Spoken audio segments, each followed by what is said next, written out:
After a year or two of loving this sub, never thought I'd have anything to post on here. But finally my day has come. Alright, so my sister is 14 and plays soccer in a league in my town. Important. I'm 13, but I look like a 14 or 15 year old because I'm 5 minutes and 11 seconds and strongly built. Anyways, I'm watching my sister play. She's striker. When M enters the scene.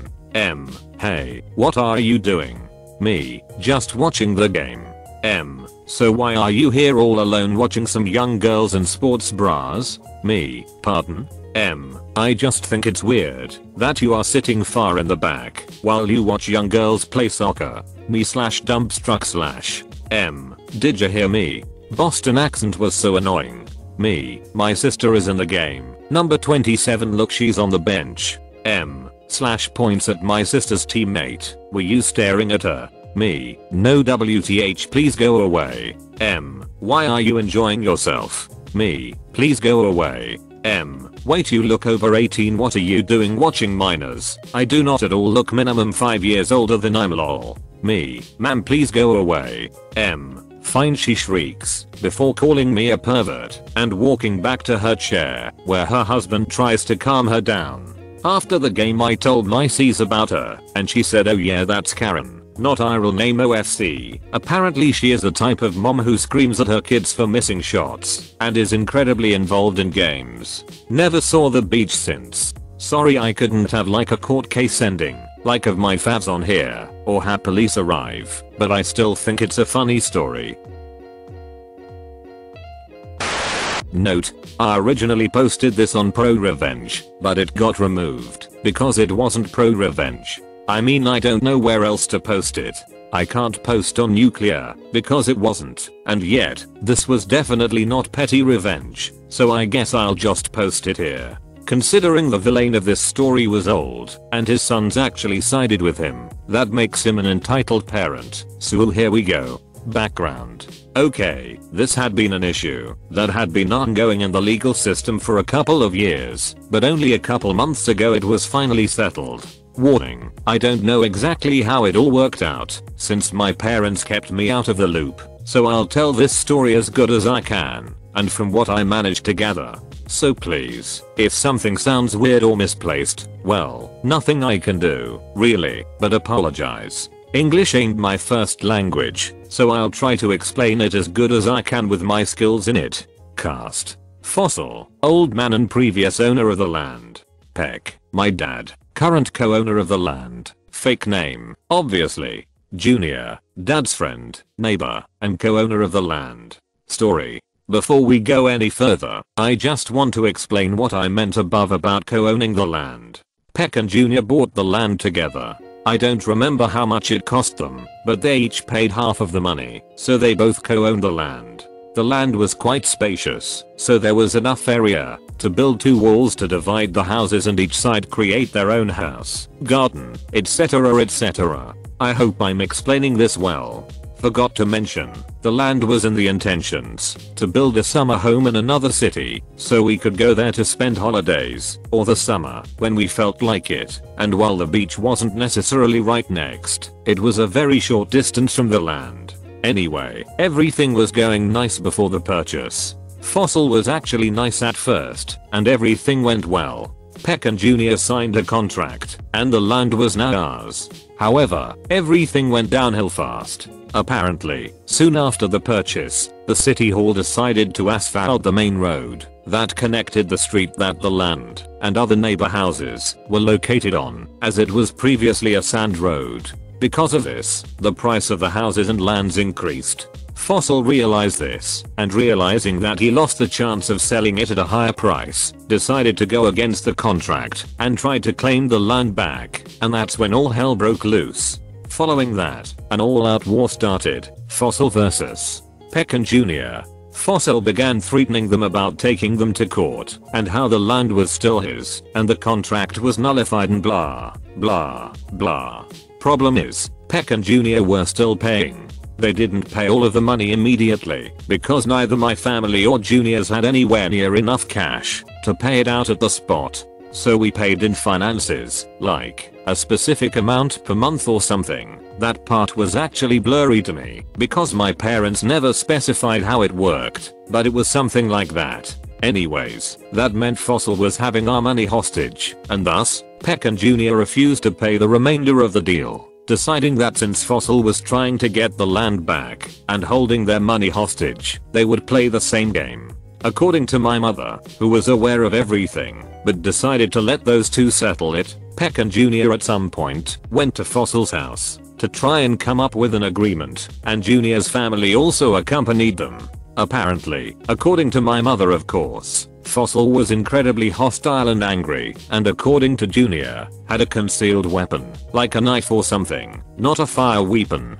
And once they realized they weren't going anywhere, they decided to leave, and once they turned around, Fossil apparently tried to chase them with the weapon, and Junior stopped him by grabbing a piece of wood and threatening to kill him if he took one more step towards him, his family, and Peck, and Fossil realized he was outmatched and backed off, but continued to spew threats. After that, they took it to court, but for some reason, the entire thing took a couple of years to finally get settled.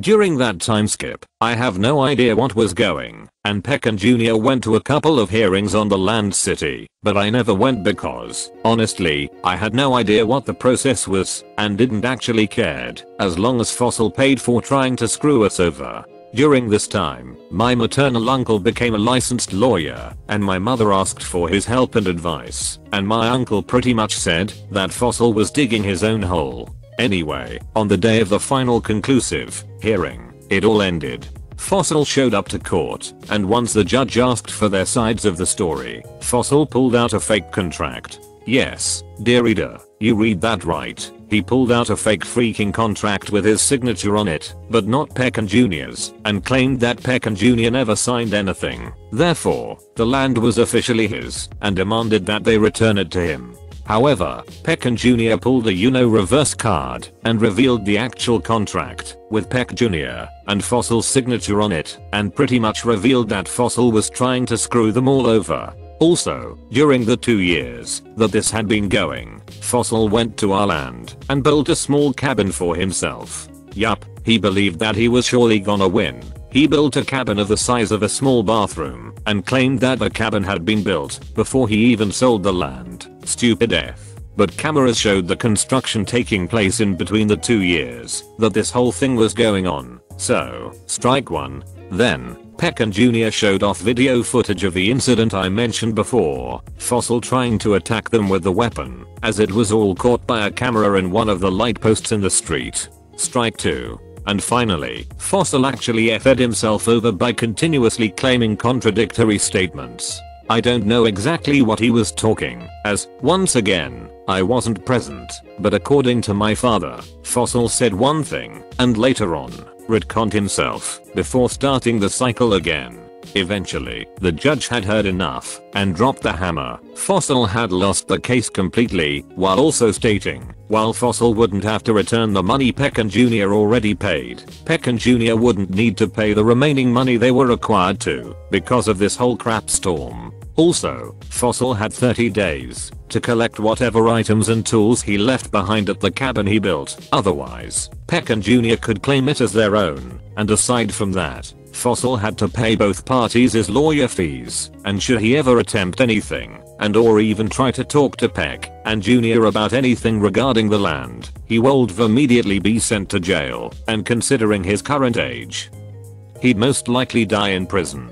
And also, Fossil had pay a large ass fine for the evidence of him trying to attack Peck and Junior with the weapon, or go to jail, and Fossil obviously chose the former. I don't know much he paid, but I do know it was a lot of money. So, Fossil lost the case, made a fool out of himself, had to pay both lawyers for the trouble, and had to pay an additional amount of money for the fine, and we kept land for cheaper than we were supposed to. Ain't karma a beach, huh Fossil?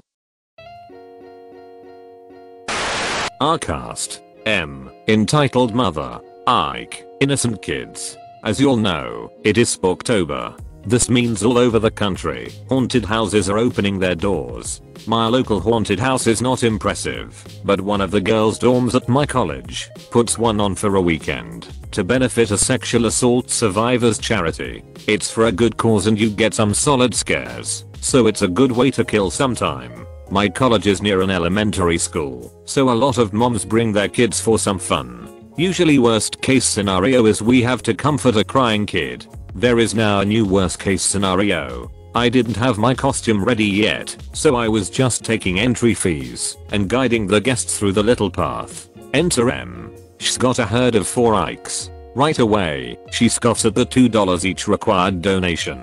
M. It's a college haunted house. Why do you need to charge entry? Me. Well, this is benefiting a great local charity, which is why we put this on every year. She kind of rolls her eyes and hands over the $10 for her and her kids. The way this works, we can't take everyone through at the same time, so we have a waiting area. There's some candy and a movie playing, and we call names when we find a group that accommodates the elevator. A lot of people come with friends, so if you have a big party like M, you'll have wait longer. So after about 5 minutes, she comes up to us again. M. Hi, M. Party of 5. I think you might have forgotten about us. Me. Oh, no, we haven't. You're just going to have to wait a little longer because you have such a large group. M. Looking at me like I'm stupid. I just saw you take a party of 7. Me. Yeah, they were waiting for about 15 minutes. M. Kind of huffs. Okay then, can you at least turn off those subtitles on the movie? They're distracting my kids. My college has a very good speech therapy program, and so we have a large deaf population. I have a sensory disorder and need subtitles on most things. I was kind of taken aback. Me. Some of our guests need those, Mom. I can't just take them off. M. Well, do you know how hard it is to keep kids entertained? Honestly, you've got no empathy. She leaves and goes to sit with Ikes. Another 5 minutes pass, and they get placed in a group with a group of about 4 college kids. Me and another girl are guiding them. We go through the rules. Most importantly, do not touch the performers. We had an issue after someone reflexively punched a guy a few years back, apparently. A college kid is sort of needling the Ikes, like you guys feeling brave? You sure? Or harmless fun? M gets a little huffy. M. Quit harassing my kids. The guy just kinda shrugged and turned away. We get in the elevator and go down to the basement. Immediately, when we're guiding them down the first hallway, M complains about it being too dark. One of her darling babies could trip. It's well lit enough that you can see the layout of the room and furniture, just dark enough so the performers can hide. M. Can you just turn the lights on? Ike. But Mom, then it won't be scary. She gives in, cause one of her own kids shot her down.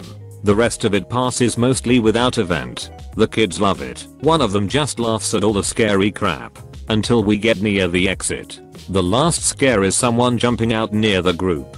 Unfortunately, this particular person chooses to jump out right near M. M straight up shoves the performer to the floor. We immediately have to stop everything and make sure the girl's alright. She's fine, just a scraped elbow cause of the way she caught herself. Me. We said you weren't allowed to touch the performers, Mom. Why did you shove her? M. She was going to scare my babies. I'm protecting my kids. It's called being a mother. Then, I'm saved. The lady who runs this whole operation, Trisha, comes down cause someone told her. Trisha, she told you not to touch them.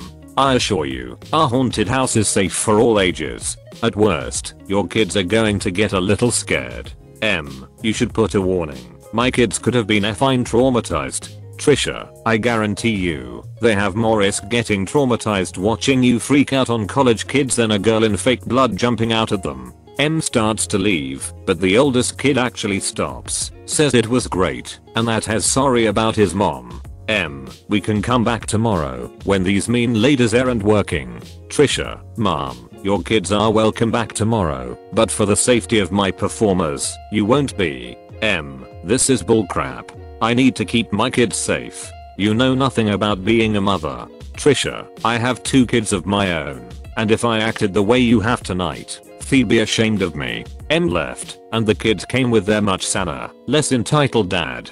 Happy ending. Thank you for watching. Slap that like button and comment your opinion on these stories below. I'm waiting. Write that comment. Seriously. Have you written it yet? If you don't comment, you make a bunny cry somewhere. You're not that kind of person. I know. Anyways, peace out, and catch you tomorrow.